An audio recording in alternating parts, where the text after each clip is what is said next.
안녕하세요. 반갑습니다. 정혜래 가업승계연구소 안성환입니다.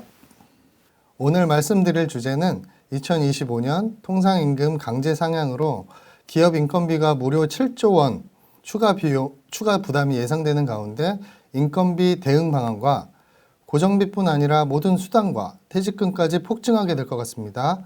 이런 기업 부담을 해소하기 위한 급여 보상 구조 개선 전략, 그리고 고액 연봉 임원이나 전문직에 특화된 절세 방안, 우수 외국인 근로자와의 고용 상생에 대한 방안까지 말씀드리도록 하겠습니다. 기업에서 부담해야 하는 추가 인건비 7조 규모의 인건비 폭탄 이슈가 터졌습니다. 심지어 재직 근로자 기준 3년치를 소급해야 해서 일시 지급해야 하는 가능성이 있어서 현대차의 경우에는 1,000억이 넘는 인건비 추가 부담 의무가 예상이 됩니다. 하나생명과 현대자동차 등 대기업 근로자들이 제기한 통상임금 소송에 대해서 대법원이 2024년 12월 19일 통상임금의 개념을 재정립하겠다라는 취지로 고정성 요건을 폐기하고 소정근로대가성을 인정을 했습니다. 최소 근무일수 조건이 붙은 상여금을 통상임금에 포함한다는 판결을 내렸습니다. 이 대법원 판결로 인해서 통상임금 자동 상향으로 휴일 수당과 퇴직금이 줄줄이 인상되는 것이 예상이 됩니다. 요약하자면 근무일수 15일 이상 조건의 정기 상여금은 원래는 통상임금에는 포함이 되지 않았었는데 이제부터는 통상임금에 포함시키겠다라는 내용입니다. 근로자들이 연봉 상향과 부담 의무를 감안한다면 대표님의 고용지원금 대비가 필수적이라고 볼 수가 있겠습니다. 통상임금의 범위가 확대되었다는 것은 기업의 규모와 관계가 없습니다.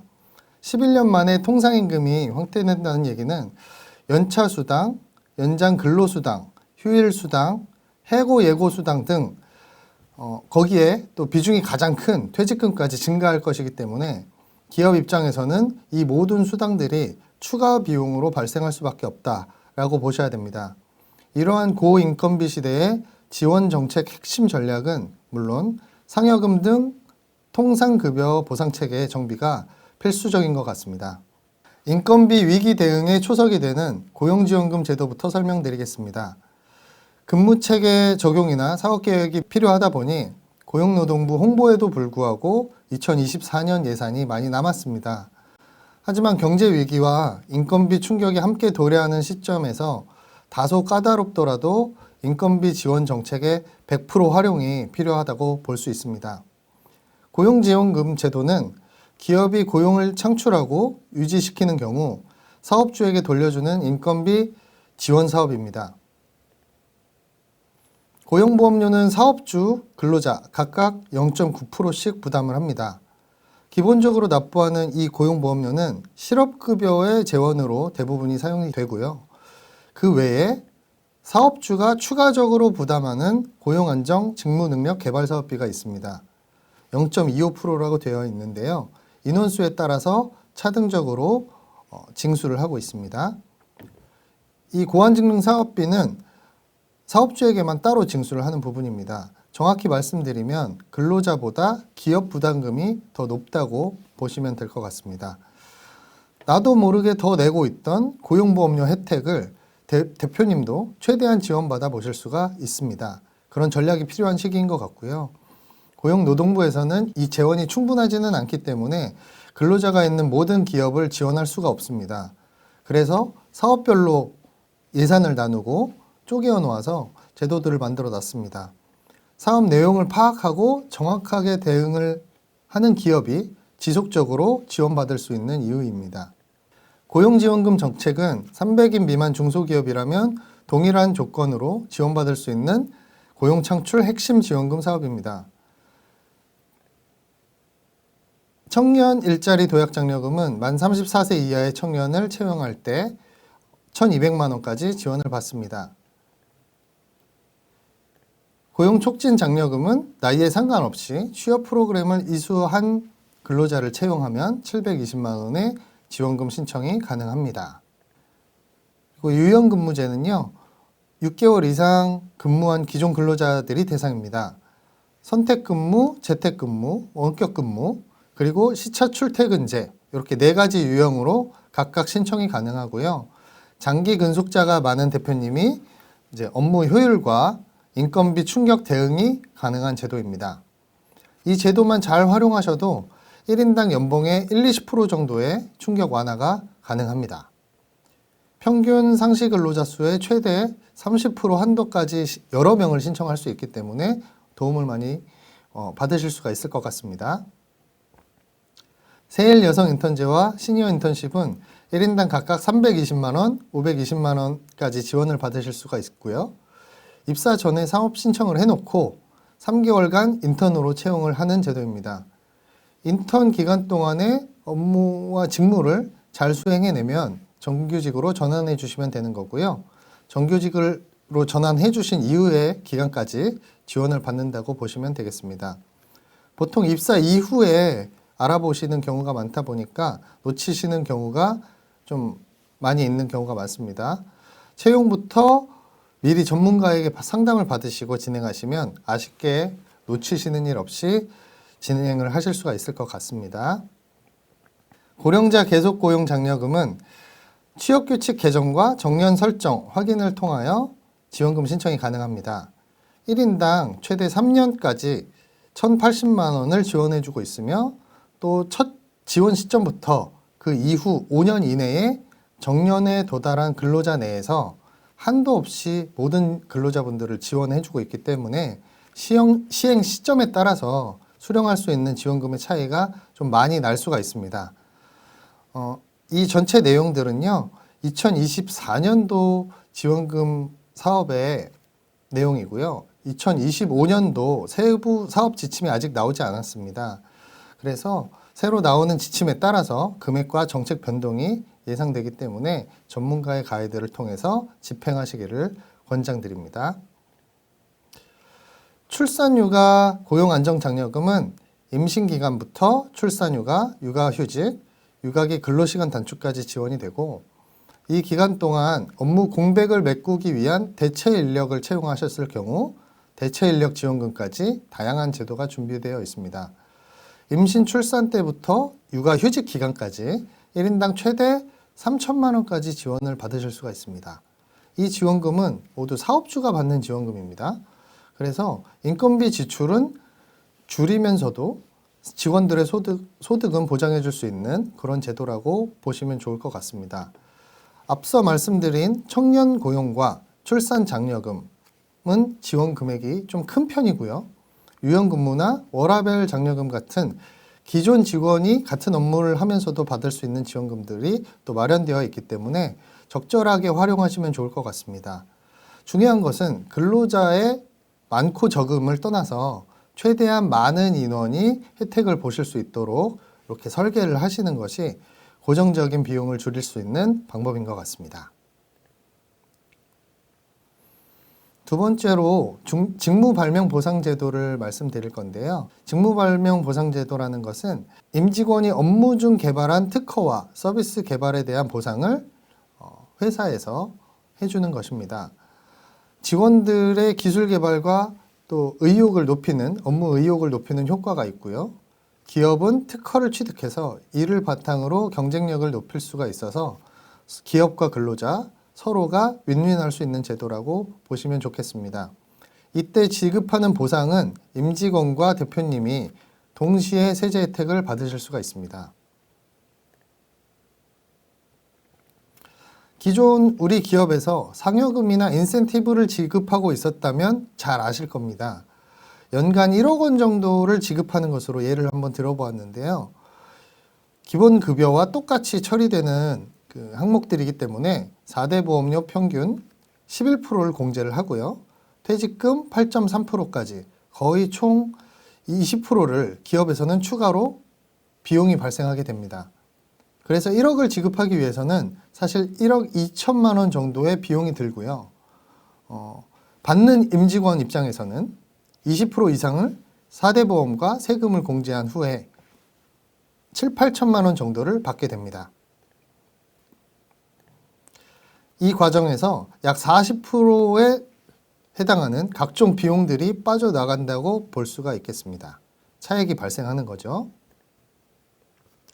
이런 비용을 절감하기 위해서 상여금으로 주시던 금액을 직무발명보상으로 1억 원을 지급하는 것으로 바꿔보겠습니다. 근로자 1인당 연 700만 원까지가 비과세 적용이 되기 때문에 비과세 한도 내에서 지급을 하게 되면 1억 원 지급 시 1억 원 전부를 수령할 수가 있습니다. 근로자와 기업 모두가 받는 혜택을 보여드리겠습니다.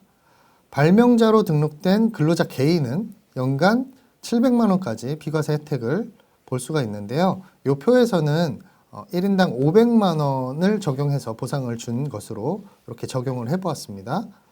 그래서 4대 보험료 55만 원, 개인 소득세 약 77만 원 정도가 절세가 된다. 이렇게 볼 수가 있겠고요.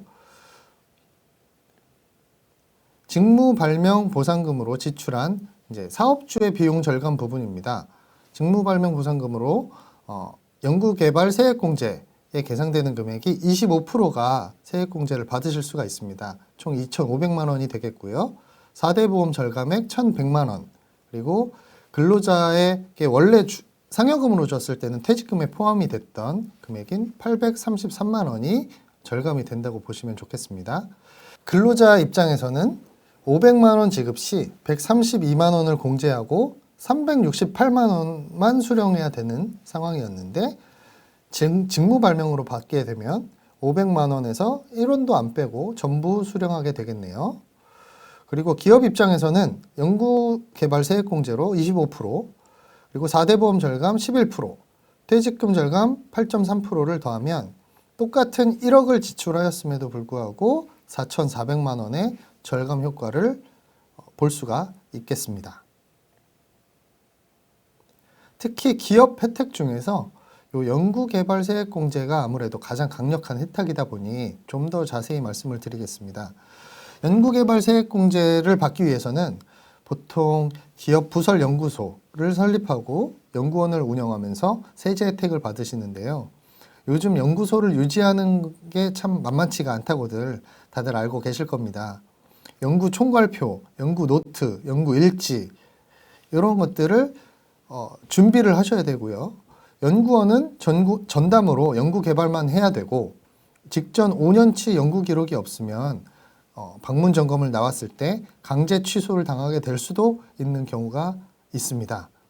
연구원이 퇴사해서 사후 관리에 신경 쓸 수 없는 경우에 아예 기업에서 먼저 자진 취소를 해버리시는 경우도 많이 발생하고 있습니다. 그런데 직무발명보상제도는 연구소를 설립하지 않아도 유일하게 성과를 인정받을 수 있는 제도이기 때문에 연구소 운영이 어렵거나 좀 애매한 업종, 특히 도소매업이나 서비스업에서도 활용할 수 있다는 점이 대표님들에게 가장 큰 메리트라고 보실 수가 있겠습니다. 세제 혜택 또한 동일하고요. 사후관리는 관련 규정이나 특허 등록증 정도면 확실한 증빙이 되기 때문에 연구소에 비하면 신경 쓸 것 없이 확실히 줄어들 것이라고 보입니다. 또한 직무발명 우수기업 인증을 받으시면 정부 지원 사업 가점을 받으실 수가 있습니다. 특허 출원 시 우선 심사에 해당이 되실 수가 있고요. 4에서 6년 차 등록료를 감면받으실 수 있습니다. 그리고 중진공 자금 신청을 하실 때 금리 0.3%의 인하 혜택까지 받으실 수가 있습니다. 그래서 이 제도를 도입하셔서 혜택 받으시라고 적극적으로 정부에서도 홍보를 하고 있습니다. 이럴 때 활용하시면 좋을 것 같고요. 저희가 도와드릴 수가 있습니다. 다음은 세 번째로 외국인 근로자 비자 전환을 말씀드리겠습니다. 보통 우리나라의 제조업에서 E9 비자 외국인 근로자분들을 많이 고용하고 있습니다. 기본적으로 E9 외국인 근로자분들은 3년간 노동할 수 있는 기간이 주어지고요. 약 2년까지 추가로 연장이 가능합니다. 문제는 이때 발생하게 되는데요. 5년이 되면 비자 재발급을 위해서 본국으로 돌아가야 되는 상황이 발생합니다. 이런 경우에 기업에서는 업무 공백이 생길 거고요. 이 직원이 다시 돌아올 수 있을지도 불투명합니다. 열심히 잘하고 있는 핵심적인 직원이라면 대표님 입장에서는 마음이 불편하실 겁니다. 요즘 들어서 내국인 근로자분들이 입사 지원을 많이 안 하고 있는 추세이기도 하기 때문에 외국인 근로자를 많이 고용하시는 건데, 모든 외국인 근로자분들이 주기적으로 고국으로 돌아가야 되는 상황이 발생하게 된다면 이것이 바로 대표님 입장에서는 업무로 수도 있지만 여간 스트레스가 아니실 겁니다. 이런 경우에 E9 비자에서 E7 비자로 전환하시면 숙련 기능 인력으로 인정된 외국인 근로자를 장기적으로 고용하실 수가 있습니다. 많이 알고 계시는 내용일 수 있는데요. 기업에서 고용 연장만 해준다면 보통 2년마다 비자 연장 허가만 받으면 본국으로 돌아가서 비자 재발급을 받을 필요가 없는 것이죠. 외국인 근로자 입장에서는 본국으로 돌아가지 않아도 되고 가족 초청까지 가능해져서 근로자의 안정성이 높아지기 때문에 근로자도 비자를 E7 비자로 전환하고 싶어 합니다. 물론 요건을 갖추어야 전환이 될 수가 있습니다. 83개 정도의 직종에 맞아야 되고요. 기업의 내국인 근로자 수도 중요한 부분입니다. E9 비자로 들어오는 외국인 근로자가 점점 많아지고 있다고 합니다. 매년 13만 명을 도입하겠다고 했는데 실제 E9 수요는 줄어들고 있는 추세인 것 같습니다. 기존에 우리 기업들의 현장에 어느 정도 적응되어 있는 E9 대상자들이 있습니다. 코로나 시기를 전후로 해서 10년 이내에 4년 이상 체류하게 되는 근로자들이 전환 대상자들이 될 수 있겠죠.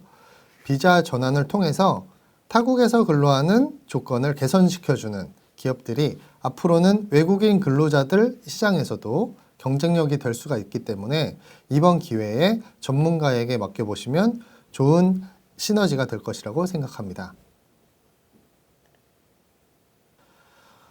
고용지원금 컨설팅을 통해서 도움을 드린 사례를 공유해 보겠습니다. 응용 소프트웨어 개발업을 하시고 계셨고 근로자가 약 90명 정도 현재 근로하고 있는 기업입니다. 대부분 소프트웨어 개발 인력으로 구성이 되어 있는데요. 2023년도부터 청년 지원금을 시작으로 3명 정도를 승인을 받으셨고요. 24년도에는 7명까지, 사실은 10명 정도를 채용을 하셨는데 최대 7명까지 이렇게 승인을 받으셨습니다. 그리고 유연근무 중에서도 선택근로, 그리고 시차 출퇴근 제도를 도입을 하셔서 선택근로 3명, 시차 출퇴근 2명 이렇게 도입을 하셨고요. 육아휴직을 1명을 보내주셔서 대체 인력으로 또 추가 채용한 인력이 1명이 있었습니다. 이런 경우 청년 지원금을 23년도, 24년도 사업에서 약 5,500만 원 정도를 수령을 하셨고요. 유연근무제 1,560만 원, 그리고 모성보호지원금 971만 원을 수령을 하셨습니다. 총 지원금을 약 2년 동안에 걸쳐서 8,031만 원을 수령하실 수 있게 좀 도와드린 사례입니다. 두 번째 전략이었던 직무발명보상제도를 컨설팅해드린 사례를 말씀드리겠습니다. 이 기업은 1차 금속 제품 도매업으로 활동을 하고 계셨고요.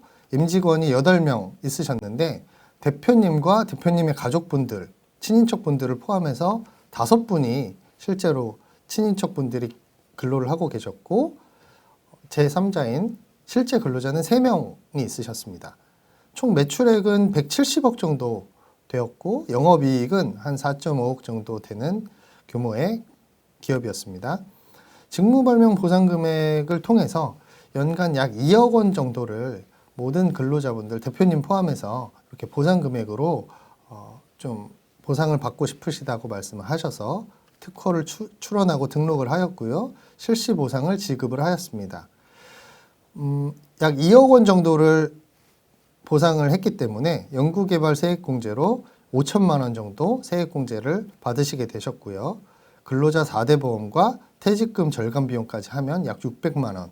그래서 법인에서 총 절세하신 금액이 1년에 5,600만 원 정도가 이득을 보셨습니다. 그리고 이렇게 직무발명 보상을 통한 보상 제도를 매년 실시할 것이기 때문에 매년 이 정도의 절세 효과는 보시고 가신다라고 보시면 좋을 것 같습니다. 세 번째 전략인 외국인 비자 전환 컨설팅 사례인데요. 여기는 자동차 부속 제품 제조업입니다. 그리고 임직원이 10명이 있었는데 그 중에 외국인 근로자분들이 4명 정도가 있으셨어요. 그 중에 한 분이 이제 핵심적인 외국인 근로자분이었기 때문에 4년 이상 근무를 하셨고 외국인 근로자 중에서 이제 팀장급이셨다고 보시면 좋을 것 같습니다. 근로자분이 이런 제도가 있다는 것, 또 비자로 전환을 해주면 본국으로 돌아가지 않아도 되고 가족들도 초청할 수 있다라는 건의를 먼저 대표님한테 한 것으로 보입니다. 그래서 대표님께서 의뢰를 주셨었고요. 회사에서 전환 비용까지 전부 지원해 주기로 하셔서 조금 합리적인 금액으로 지원을 해드렸습니다. 물론 조건을 맞추는데 좀 시간이 걸렸습니다. 체류 기간과 연봉 그리고 한국어 능력 부분들을 좀 평가를 해야 되기 때문에 조금 시간은 걸렸지만 그래도 전환에 성공했습니다. 법인에서 실제로 이익을 본 거를 뭐 금액으로 산정을 할 수는 없지만 대표님은 정말 이 팀장급 직원 한 명을 장기 고용할 수 있는 것으로 전환된 것으로 인해서 마음의 안정감을 얻으셨고 또 다른 외국인 근로자들을 관리하는 차원에서 되게 좀 심적으로 스트레스를 내려놓으실 수 있었다 이런 말씀을 해주셔서 사실 법인에서 실제로 얼마만큼의 이익을 보는 건지는 금액으로 산정할 수 없지만 듣고 계시는 대표님들께서 그렇게 생각을 해주셨으면 좋겠습니다. 특히 외국인 비자 전환 같은 경우에는 진행에 문제가 생기면 손실되는 시간도 그렇고요. 과정을 되돌리는데 더 많은 비용이 지출이 될 수가 있습니다. 그래서 제가 관리해드리는 대표님 중에서는 전환에 실패해서 수입료도 돌려받지 못하고 외국인 근로자도 본국으로 돌려보내고 하신 대표님도 있으십니다. 전문가에게 의뢰하실 때는 급하게 맡기지 마시고 진행 경험과 사례를 꼭 확인하신 후에 진행하시는 것을 추천드립니다. 이렇게 2025년 중소기업 인건비 절감을 위한 3가지 핵심 전략을 소개해 드렸습니다. 대표님의 인건비와 세금 부담을 해결해 드리기 위해 항상 귀를 기울이고 있습니다.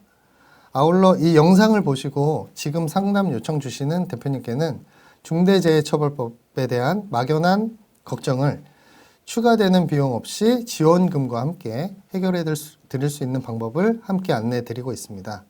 오늘 준비한 영상은 여기까지고요. 가업승계연구소 안성환 선임연구원이었습니다. 감사합니다.